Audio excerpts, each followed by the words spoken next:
تھا، تو اس گھر کی مالکن نے گھر میں وہ چوہا پکڑنے والی ایک مشین، جس کو ہم کڑکی کہتے ہیں، وہ لگائی، اور چوہے کو پریشانی محسوس ہوئی تو اس نے گھر سے نکل کے فوراً جا کے گھر میں جو دوسرے چرند پرند رہتے تھے ان کو بتایا کہ گھر میں ایک مشین لگائی گئی ہے جو چوہے پکڑتی ہے۔ تو کبوتر کو اس نے جب یہ بات کہی تو کبوتر نے ہنس کے آگے سے کہا کہ یہ میرا مسئلہ نہیں ہے۔ وہ وہاں سے پریشانی کے عالم میں آگے بھاگا۔ آگے جاتے ہوئے اسی گھر میں کچھ مرغیاں رہتی تھیں، اس نے وہی بات مرغیوں سے کی، اور مرغیوں نے وہ بات سننے کے بعد زور زور سے چلانا شروع کر دیا اور کہا کہ یہ ہمارا مسئلہ نہیں ہے۔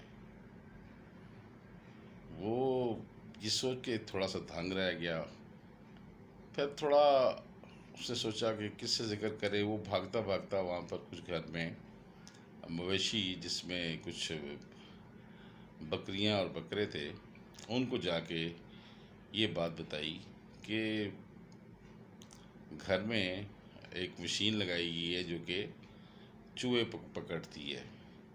تو بکروں نے بھی اپنی آواز میں ایک کہکا لگایا۔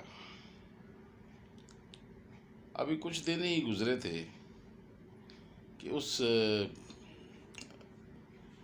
جو چوہے پکڑنے والی، جس کو ہم ویسے کہتے ہیں کہ وہ جو ماؤس کیچر ہوتا ہے، جس کو ہم اردو میں اگر کہیں تو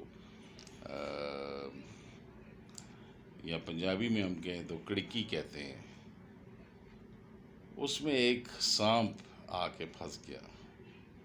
اس گھر کی مالکن نے اس سانپ کو نکالنے کی جب کوشش کی تو وہ بے ہوش تھا، اور وہ جب نکلا تو کچھ دیر بعد اس نے اس کی تھوڑی سی تماداری کی، تو وہ ہوش میں آیا تو اس نے سب سے پہلا کام اس گھر کی خاتون کو ڈس لیا۔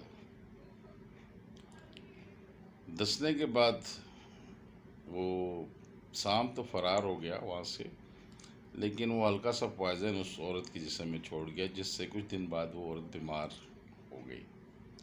جب اس کی بیماری میں تھوڑا سا اضافہ ہوا تو اس کے ہسبینڈ نے کسی حکیم کو اور ڈاکٹر کو بلایا، تو کسی نے کہا کہ مختلف باتیں کہ ان کو کبوتر کا سوپ اگر پلایا جائے تو وہ یہ یقیناً اس سے ٹھیک ہو سکتی ہیں۔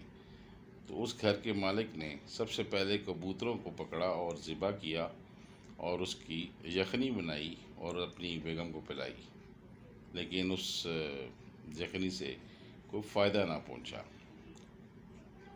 تھوڑے سے دن اور گزرے تو اس کی طبیعت اور خراب ہونا شروع ہوئی۔ تو کچھ مہمان اس گھر میں اس عورت کی عیادت کے لیے آئے، تو اس نے سوچا کچھ کھانا پکانے کے لیے تو ضروری ہے، لہٰذا انہوں نے کھانا بنایا۔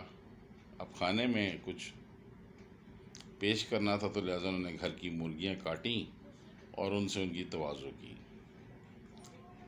کچھ دن اور گزرے، عورت کی طبیعت اور خراب ہوئی اور وہ فوت ہو گئی۔ اب لوگوں کا کیونکہ آنا جانا شروع ہوا تو انہوں نے سوچا کہ اب کیا کیا جائے، تو اس شخص نے گھر کی ساری بکریاں کاٹیں اور ان کا گوشت پکا کے عزیز و اقارب کو کھلایا۔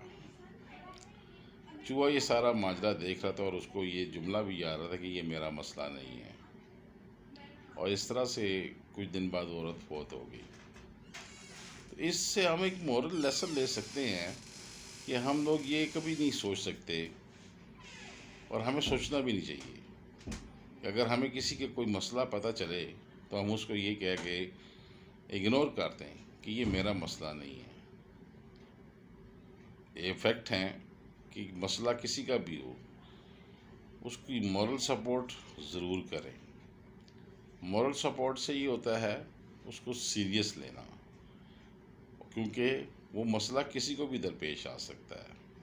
سو have in your mind please for God sake take it a very serious note کہ کسی کے مسئلے کو اگنور کر دینا اور اس کی وائٹ کے بات کو اطمینان سے سن لینا اور اس کا کوئی لائے عمل اس کو بتا دینا بھی ایک صدقہ جاریہ ہے، کیونکہ یہ مسئلہ کسی کو بھی درپیش آ سکتا ہے۔ امپورٹنٹ چیز ایک اور ذہن میں آئی کہ ایک پتھر سے کسی نے پوچھا کہ تم اتنے گول کیوں ہو؟ تو پتھر نے پہلے سوچا کہ میں واقعی کیوں گول ہوں۔ پھر کسی نے کہا کہ یہ پتھر کسی اور شیپ کے ہیں، یہ اور شیپ کے ہیں۔ تو اس پتھر نے کہا کہ مجھے ٹھوکریں اتنی پڑی کہ میں گول ہو گیا۔